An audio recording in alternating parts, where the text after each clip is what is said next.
For centuries, humanity has sought to unravel the mysteries of its own existence. Where did we come from? How were we formed? Religion and science seek answers to these questions from different perspectives. But what do Islam and modern science say about the creation of man and development in the womb? Do they contradict each other, or do they complement one another? In this video, we will seek answers to these ancient questions, guided by both the Quran and the light of modern science. The Holy Quran describes the creation of man as a gradual process. First from dust, then from a nutfa, meaning a drop of fluid, then from alaqa, meaning a clinging substance, then mudgha, meaning a chewed lump of flesh. And finally, the bones are clothed with flesh, and man is brought forth as a distinct creature. But what do these terms mean from the perspective of modern science? Modern embryology reveals the development of the human being in the womb in incredible detail. From the moment of fertilization, a single cell, the zygote, divides and multiplies and differentiates. It goes through stages called morula, and then blastocyst. The blastocyst implants in the uterine wall. This is the act of clinging associated with the concept of alaqa in the Quran. Then, the embryo enters the gastrula stage, and three fundamental layers are formed: the ectoderm, mesoderm, and endoderm. From these layers, all the organs and tissues of the body develop. Mudgha may refer to the period when somites, which will form the spine and muscles, appear. Modern embryology reveals the development of the human in the womb in incredible detail, from the cellular level to organ systems.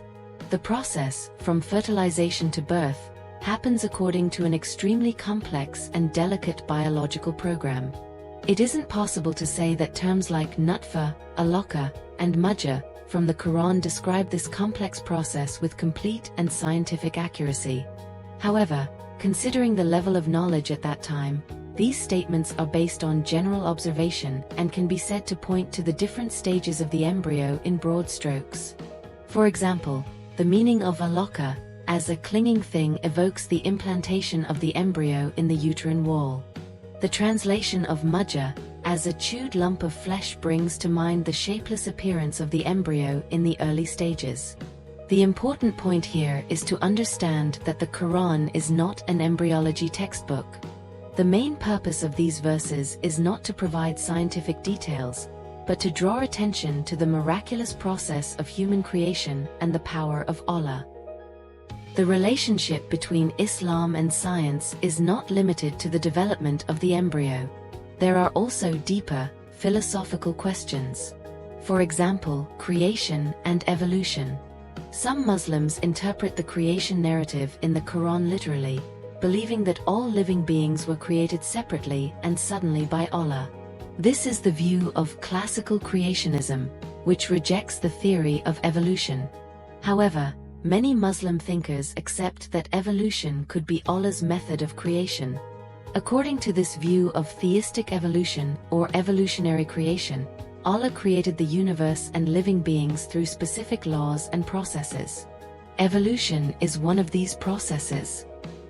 What about the soul? According to Islamic belief, man is not just a material being. The soul is a divine breath given to man by Allah. But when is this soul given to the body? At the moment of fertilization? On the 40th day? On the 120th day?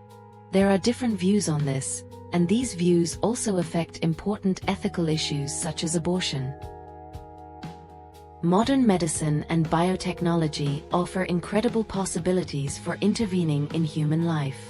But these possibilities also bring serious ethical questions. In what circumstances is abortion permissible in Islam? Under what conditions is IVF permissible? How will genetic engineering affect the future of humanity? We must seek answers to these questions in light of both the fundamental principles of Islam and the data of modern science.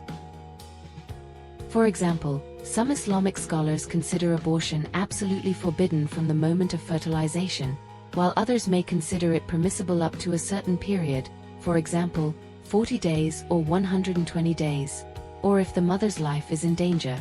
IVF is generally accepted as long as it is between a married couple and with their own gametes, while situations such as surrogacy or using donors are controversial. Islam and science are not mutually exclusive but complementary sources of knowledge. The Quran provides us with fundamental principles about the creation of the universe and man, while science helps us understand how these principles operate. The important thing is to bring these two fields together with a respectful, critical, and open-minded approach to both religious texts and scientific findings. Let us not forget that the pursuit of knowledge is one of the most fundamental characteristics of being human. And when this pursuit is carried out with both reason and heart, it will lead us to a deeper understanding and a brighter future.